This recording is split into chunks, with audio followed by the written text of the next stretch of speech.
कि आवत देखो तो अचक चढ़ी आई नंदिया, आवत देखो तो अचक चढ़ी आई नंदिया, आवत देखो तो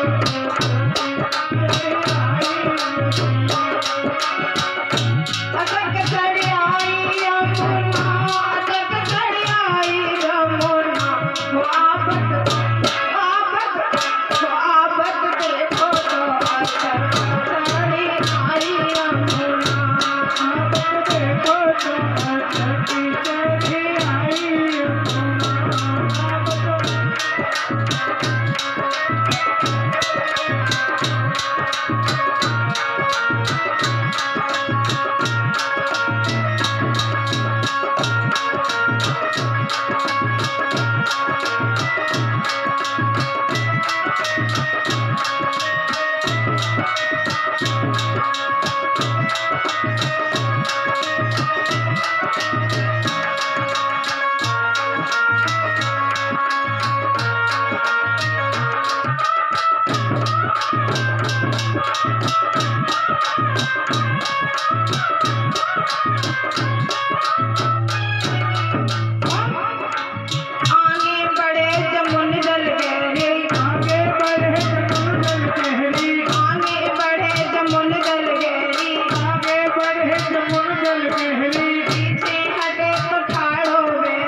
नीचे कर दिया है।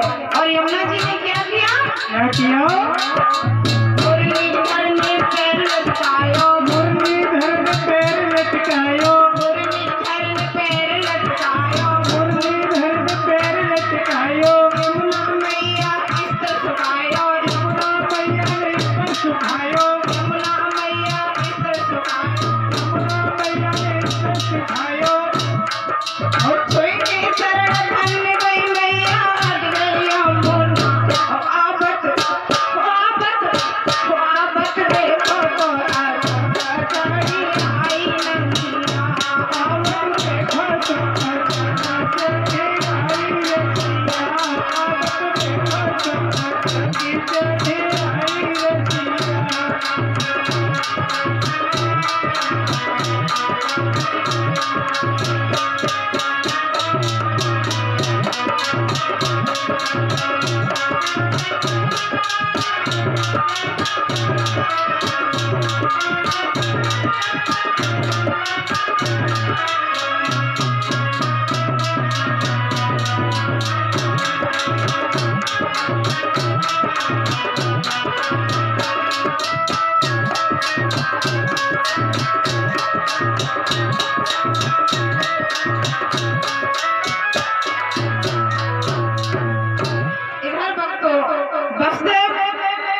नंद बाबा के यहाँ पहुंच जाते हैं तो देखा है कि वहाँ भी सभी लोग गहरी नींद में सो रहे हैं।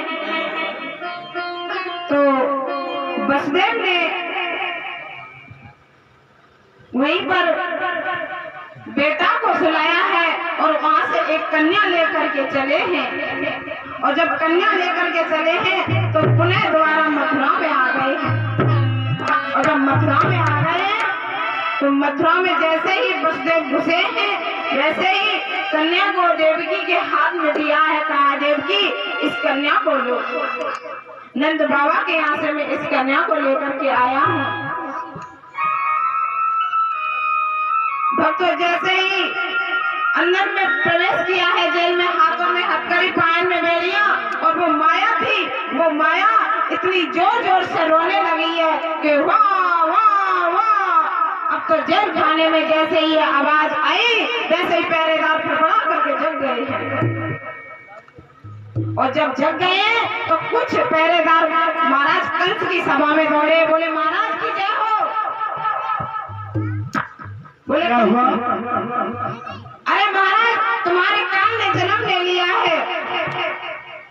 अच्छा चलो मैं अभी आता हूँ। और जैसे ही सुना है कि मेरे कान ने जन्म ले लिया तो भक्तों वो पापी कंस वहां से अपनी गद्दी छोड़कर इतनी तेजी से दौड़ा है देवकी के पास। और देवकी उस कन्या को सुना रही थी। और जब सुना रही थी तो वो पापी कंस आकर के उस कन्या को गोद में से छीन लिया है।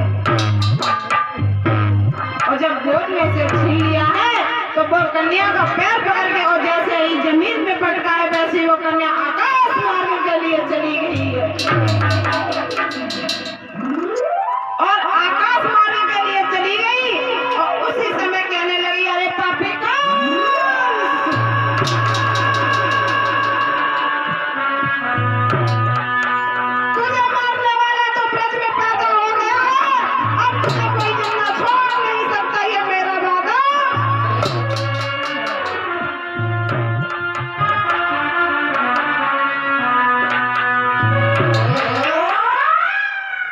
तो जैसे ही वो कन्या हाथ में से छूट कर आकाश मार्ग की ओर चली गई और आवाज पूरे गगन मंडल में गूंजने लगी है। और जब गगन मंडल में आवाज गूंजने लगी है कंस ने सुना है कि मेरे मारने वाला ब्रज में पैदा हो गया।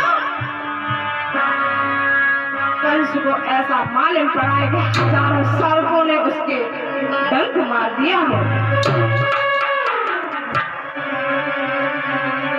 बोला महाराज मैं इतनी पहरेदारी करता रहा, इतनी मैंने चौकस लगाई, फिर भी ब्रज में पैदा हो गया।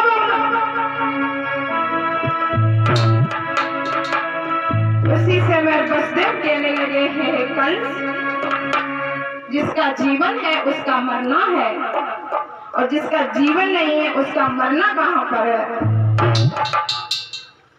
तुझे मौत अवश्य आई, हर प्राणी को आती है।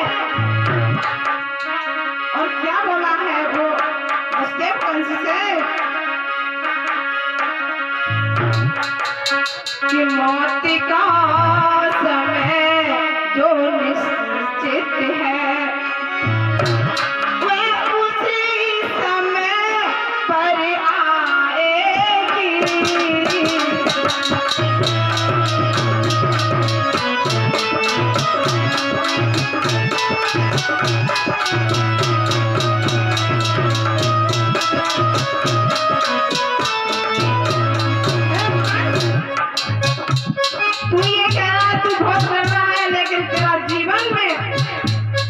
कल्याण नहीं होने वाला है। मौत का समय जो निश्चित है